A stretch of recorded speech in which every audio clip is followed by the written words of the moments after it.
Hello friends, कैसे हैं आप सब। आशा है कि आप सब ठीक होंगे। तो चलिए आज हम यूथ कंपटीशन बुक से आपको कुछ इम्पोर्टेंट पॉइंट्स हल कराते हैं। तो चलिए हम देख लेते हैं। सबसे पहले जो ये महत्वपूर्ण बिंदु हैं वो पेपर में पूछे जाते हैं और आते भी हैं। तो चलिए हम शुरुआत करते हैं। सबसे पहला मेरा पॉइंट है कि जीन पियाजे के संज्ञानात्मक विकास की खाली स्थान में बच्चे आँख, कान एवं नाक से सोचते हैं। तो ये क्या है? संवेदी प्रेरक अवस्था। अगला है रिक्त स्थान। भाग परंपरागत नैतिक स्तर से जुड़ा हुआ है। तो अधिकतर भाग परंपरागत नैतिक स्तर से जुड़ा हुआ है। ये अधिकतर संरक्षण अपमुखता। अगला पॉइंट है नैतिक दुविधा एवं नैतिक तर्कणा को किस मनोवैज्ञानिक ने प्रतिपादित किया? तो किसने किया? लॉरेंस कोहलबर्ग ने। अगला पॉइंट है लेओ वाइगोस्की के सामाजिक सांस्कृतिक सिद्धांत के संदर्भ में कथन सही नहीं है। तो वाइगोस्की एक फ्रांसीसी मनोवैज्ञानिक थे। अगला पॉइंट है संभाव्य या निकट विकास का क्षेत्र जेड जिस मनोवैज्ञानिक की देन है वो कौन है? तो लेओ वाइगोस्की। अगला है पॉइंट एक माध्यमिक स्कूल का शिक्षक विद्यालय में पढ़ाने के दौरान एक विद्यार्थी का विश्लेषण करने के बाद यह सोचता है कि उस विद्यार्थी में अमूर्त चिंतन करने की क्षमता, भाषा संबंधी योग्यता तथा संप्रेषणशीलता का बेहतर विकास हो रहा है। विद्यार्थी के बारे में शिक्षक की यह सोच पियाजे के संज्ञानात्मक विकास की किस अवस्था का सूचक है? तो यह औपचारिक संक्रियात्मक अवस्था है। अगला पॉइंट है जीन पियाजे यानी कि पियाजे के अनुसार विकास की पहली अवस्था जन्म से लगभग 2 वर्ष की आयु के दौरान बच्चा इंद्रियों के प्रयोग द्वारा सबसे बेहतर सीखता है। फिर अगला पॉइंट है हमारा पियाजे के अनुसार कौन सी अवस्था में बच्चा अमूर्त संकल्पनाओं के विषय में तार्किक चिंतन करना आरंभ करता है? तो क्या है? औपचारिक संक्रियात्मक अवस्था। अगला पॉइंट है पियाजे के अनुसार बौद्धिक विकास का निर्धारक तत्व नहीं है तो सामाजिक संरचना संचरण। मतलब कि सब ये जो पियाजे हैं इन्होंने इनका ये धारणा नहीं है। ये किसका है? तो ये लेओ वाइगोस्की का है। अगला पॉइंट है हमारा फ्राइड, पियाजे एवं अन्य मनोवैज्ञानिकों ने व्यक्तित्व विकास की विभिन्न अवस्थाओं के संदर्भ में व्याख्या की है कि परंतु पियाजे ने विभिन्न अवस्थाओं को समझाने के लिए या समझने के लिए संज्ञानात्मक बदलाव के बारे में कहा है।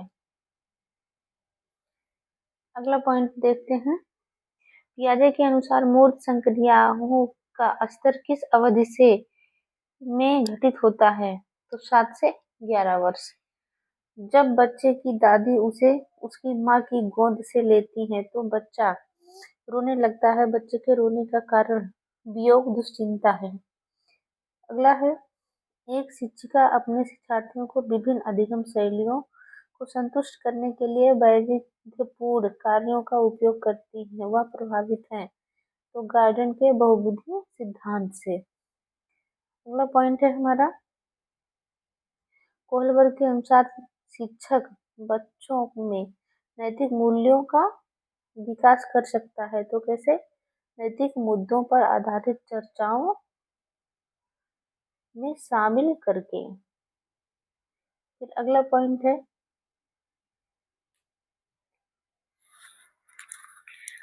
बहुबुद्धि सिद्धांत निहितार्थ देता है सिवाय बुद्धि प्रकरण संक्रियाओं का एक विशिष्ट समुच्चय है जिसका उपयोग एक व्यक्ति द्वारा समस्या समाधान के लिए किया जाता है। अगला पॉइंट है कोहलबर्ग के अनुसार सही और गलत के प्रश्न के बारे में निर्णय लेने में शामिल चिंतन प्रक्रिया को कहा जाता है तो नैतिक तर्कणा। अगला पॉइंट देखते एक महिला ने भोजन प्राप्त करने के लिए अपने बच्चे को बेच दिया। इस खबर को खालिस्तान के आधार पर अच्छी तरह समझा जा सकता है। तो क्या है ये? पदाक्रमिक पदानुक्रमिक आवश्यकताओं का सिद्धांत। अगला पॉइंट है, मान लीजिए आप विद्यालय शिक्षा बोर्ड के अध्यक्ष हैं। आप अपने अधिकार क्षेत्र के अंतर्गत आने वाले विद्यालयों की शिक्षा की संपूर्ण गुणवत्ता को सुधारने के लिए क्या योजना बनाएंगे? इस प्रकार का प्रश्न खाली समय का उदाहरण है तो क्या उच्च स्तरीय औपचारिक चिंतन। अगला है, सीता ने हाथ से दाल और चावल खाना सीख लिया है। जब उसे दाल और चावल दिए जाते हैं तो वह दाल चावल मिलाकर खाने लगती है। उसने चीजों को करने के लिए अपने स्कीमों में दाल और चावल खाने को अनुकूलित कर लिया है। अगला है, एक शिक्षिका दो एक समान गिलासों को प्रदर्शित करती है जो जूस की समान मात्रा से भरे हुए हैं। वह उन्हें दो भिन्न भिन्न गिलासों में खाली करती है, जिनमें से एक लंबा और दूसरा चौड़ा है। वह बच्चों को उस गिलास की पहचान करने के लिए कहती है जिसमें जूस ज्यादा है। शिक्षिका के बच्चों को खालिस्तान कठिनाई है या पलटावी में। अगला, ये पलटावी गुण इसे कहते हैं। अगला पॉइंट है हमारा, कर्नल सिंह कानूनी कार्यवाही तथा खर्चे के बावजूद आयकर नहीं देते। वे सोचते हैं कि वे एक भ्रष्ट सरकार को समर्थन नहीं दे सकते जो अनावश्यक बांधों के निर्माण पर लाखों रुपए खर्च करती है। वह संभवतः कोहल वर्ग के नैतिक विकास के की किस अवस्था में है? तो ये पश्च परंपरागत अवस्था में है। अगला पॉइंट है, कोहल वर्ग का विकास सिद्धांत संबंधित है तो नैतिक विकास से। फिर अगला पॉइंट है, जीन पियाजे की संज्ञानात्मक विकास की अवस्थाओं के अनुसार जिसे पूर्व प्रत्यात्मक काल माना जाता है संबंधित है तो पूर्व संक्रियात्मक अवस्था से। अगला पॉइंट है, वाइगोत्स्की की सामाजिक सांस्कृतिक सिद्धांत पर आधारित पारस्परिक शिक्षण है। अगला पॉइंट है, कौन सा पियाजे के संज्ञानात्मक विकास के सिद्धांत से नहीं निकाला जा सकता? तो शाब्दिक शिक्षण की आवश्यकता। अगला पॉइंट है, कोहल वर्ग के नैतिक विकास के चरणों का लक्षण। तो सभी संस्कृतियों से संबंध चरणों की सार्वभौम श्रृंखला। अगला पॉइंट है, कक्षा में वास्तविक सांसारिक समस्याओं से संबंध जटिल अनुभव से परस्पर ग्रहण करते रहते हैं। तो क्या है? सामाजिक संरचनात्मक। अगला पॉइंट देख लेते हैं। अगला पॉइंट है, पियाजे के संज्ञानात्मक विकास के सिद्धांत की मूर्त संक्रियात्मक अवस्था की नियोक्ता द्वारा लक्षित नहीं होती तो मानसिक द्वंद्वता के कारण। अगला पॉइंट है हमारा, कोहल वर्ग के नैतिक विकास के सिद्धांत पर उसकी विभिन्न स्तरों के अनुसार कौन सा सोपान उसके द्वारा प्रतिपादित नहीं है? तो वैयक्तिकता व विनिमय अभिमुखता के कारण। अगला पॉइंट है हमारा, बाल मनोविज्ञान के अनुसार शिक्षा के क्षेत्र मुख्य स्थान है तो किसका? अभिभावक का।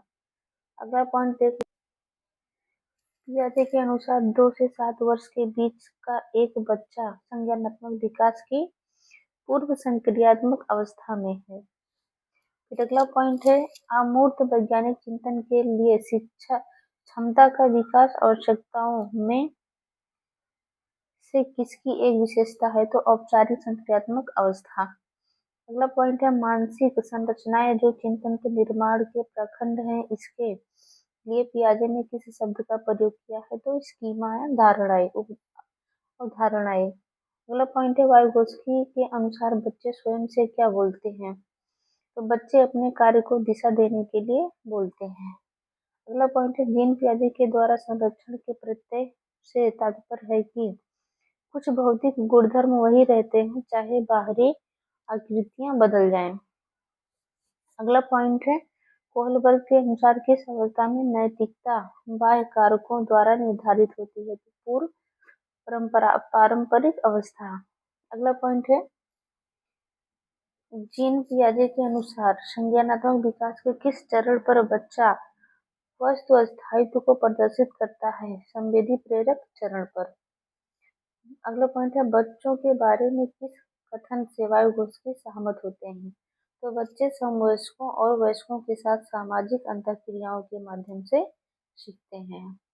अगला पॉइंट है हमारा, बच्चों के संज्ञानात्मक विकास को सबसे अच्छे तरीके से कहाँ परिभाषित किया जा सकता है? तो विद्यालय एवं कक्षा में। अगला पॉइंट है, किस मनोवैज्ञानिक के अनुसार सीखने का मतलब ज्ञान निर्माण करना है? तो जीन पियाजे के अनुसार। अगला पॉइंट है, घटना और वस्तुओं के बारे में एक बच्चा तार्किक रूप से सोच सकता है। पियाजे के चरणों के संबंध में सही कथन है मूर्त संचालन प्रक्रिया। अगला पॉइंट है, वाइगोत्स्की बच्चों के सीखने की किस कारक की महत्वपूर्ण भूमिका पर बल देते हैं? सामाजिक पर। अगला पॉइंट है, पियाजे मुख्यतः किस क्षेत्र में योगदान के लिए जाना जाता है? तो ज्ञानात्मक विकास के लिए। अगला पॉइंट है, बच्चों के व्यवहार को समझने के लिए विद्यार्थियों के घर के वातावरण का महत्वपूर्ण स्थान है तथा इसे प्राप्त सूचना को प्रभावशाली शिक्षा शास्त्र के निर्माण से जोड़ा जा सकता है। यह अधिगम के किस सिद्धांत से संबंधित है? यह संबंध रखता है तो सामाजिक संरचनावादी। अगला पॉइंट है, संज्ञानात्मक विकास किसके द्वारा होता है? तो एक समृद्ध और विविधतापूर्ण वातावरण द्वारा। अगला प्रश्न देखते हैं। अगला पॉइंट, रिया कक्षा पिकनिक तय करने हेतु ऋषभ से सहमत नहीं है। वह सोचती है कि बहुमत को अनुकूल बनाने के लिए नियमों का संशोधन किया जा सकता है। यह सहपाठी विरोध पियाजे के अनुसार किससे संबंधित है? तो सहयोग की नैतिकता। अगला पॉइंट है, 1 वर्ष तक के शिशु जब आंख कान व हाथों से सोचते हैं तो कौन सा स्तर शामिल होता है? तो इंद्रिय जनित गामक स्तर। अगला पॉइंट है, वाइगोत्स्की के सिद्धांत में विकास के किस पहलू की उपेक्षा होती है? तो नैतिक की। अगला पॉइंट है, यह तथ्य कि बच्चों को सांस्कृतिक रूप से प्रासंगिक स्तर की आवश्यकता होती है किस व्यक्ति से संबंधित है? तो लेव वाइगोत्स्की से। नेक्स्ट पॉइंट हम देखते हैं, आप एक शिक्षिका या शिक्षक के रूप में रैंकिंग और धमकाने के सख्त विरोधी हैं तथा इस संदर्भ में विद्यालय में पोस्टर लगवाते हैं तथा पूरी समिति बनवाते हैं। आपसे जुड़ने वाले किशोर जो इस विचार के दृढ़ विश्वासी हैं वे किस स्तर पर होंगे? तो उत्तर पारंपरिक पर। अगला पॉइंट है आपका, वाइगोत्स्की की सामाजिक सांस्कृतिक सिद्धांत के अनुसार संस्कृति और भाषा विकास में महत्वपूर्ण भूमिका निभाते हैं। अगला पॉइंट है, पियाजे के संज्ञानात्मक सिद्धांत की आवश्यकताओं को की क्रम है। तो क्या है? पहला अवस्था है इनका संवेदी गामक काल जो रहता है 0 से 2 वर्ष तक। फिर क्या है? ये पूर्व संक्रियात्मक काल रहता है 2 से 7 वर्ष तक। और ये मूर्त संक्रियात्मक काल तो ये रहता है 7 से 11। और औपचारिक संज्ञानात्मक काल तो ये रहता है यानी कि 11 से और यानी 18 वर्ष तक। अगला है, लॉरेंस कोहलबर्ग के सिद्धांत में कौन सा स्तर नैतिकता की अनुभूति को सही अर्थ में सूचित करता है? तो स्तर 1। फिर अगला क्या है, पियाजे के सिद्धांत के अनुसार कौन सा कारक व्यक्ति के संज्ञानात्मक विकास को प्रभावित नहीं करेगा? इसमें क्या है? भाषा। वाइगोत्स्की तथा पियाजे के परिप्रेक्ष्यों में एक प्रमुख भिन्नता है भाषा एवं चिंतन के बारे में उनके दृष्टिकोण। कोहलबर्ग के सिद्धांत की एक प्रमुख आलोचना है। कोहलबर्ग ने पुरुषों और महिलाओं की नैतिक तार्किकता में सांस्कृतिक विभिन्नताओं को महत्व नहीं दिया है। अगला पॉइंट है, पियाजे अनुमोदन करते हैं कि पूर्व संक्रियात्मक बच्चे याद रखने में असमर्थ होते हैं। उन्हें इसको इस असमर्थता के लिए जिम्मेदार ठहराया। तो विचार की अनुत्क्रमणीयता या पलट ना सके। अगला पॉइंट है, वाइगोत्स्की के अनुसार समीपस्थ विकास का क्षेत्र है, जिसे हम ZPG बोलते हैं। तो ये बच्चे के द्वारा स्वतंत्र रूप से किए जा सकने वाले तथा सहायता के साथ करने वाले कार्य के बीच अंतर। अगला पॉइंट है आपका, पियाजे के सिद्धांत के अनुसार बच्चे किसके द्वारा सीखते हैं? अनुकूलन की प्रक्रियाओं द्वारा। अगला पॉइंट है, कोहलबर के सिद्धांत के पूर्व परंपरागत स्तर के अनुसार कोई नैतिक निर्णय लेते समय एक व्यक्ति किस तरफ प्रवृत्त होगा? तो अंतर्निहित संभावित द्वंद्व। अगला है, पियाजे के अनुसार बच्चों का चिंतन वयस्कों से खालिस्तान में भिन्न होता है बजाय रिक्त स्थान के। तो यहाँ पे रहेगा प्रकार और यहाँ पे रहेगा मात्रा। अगला पॉइंट है आपका, वाइगोत्स्की के अनुसार सीखने को पृथक नहीं किया जा सकता, तो उसके सामाजिक संदर्भ से। अगला पॉइंट है, बच्चों की संतुति के अनुसार बच्चों की व्यक्तिगत वाक की संकल्पना स्पष्ट करती है कि बच्चे अपने ही कार्यों को निर्देशन के लिए भाषा का उपयोग करते हैं। फिर आगे देखते हैं, पियाजे के अनुसार विकास को प्रभावित करने की में किसकी भूमिका महत्वपूर्ण होती है? तो भौतिक विश्व के साथ अनुभव। फिर अगला पॉइंट हम देखते हैं, जीन पियाजे के अनुसार प्रारूप यानी कि स्कीमा निर्माण वर्तमान योजनाओं के अनुरूप बनाने हेतु नवीन तकनीकी में संशोधन और नवीन जानकारी के आधार पर पुरानी योजनाओं के संशोधन के परिणाम के रूप में घटित होता है। इन दो प्रक्रियाओं को जाना जाता है तो समावेशन और समायोजन के रूप में। अगला पॉइंट है हमारा लास्ट, जीन पियाजे के अनुसार अधिगम के लिए आवश्यक है तो शिक्षार्थी के द्वारा पर्यावरण की सक्रिय खोज। तो ये हमारा टॉपिक आज यहाँ पे खत्म होता है। आगे हम अगले टॉपिक के साथ फिर आएंगे आपसे मिलने। तब तक के लिए आपका धन्यवाद।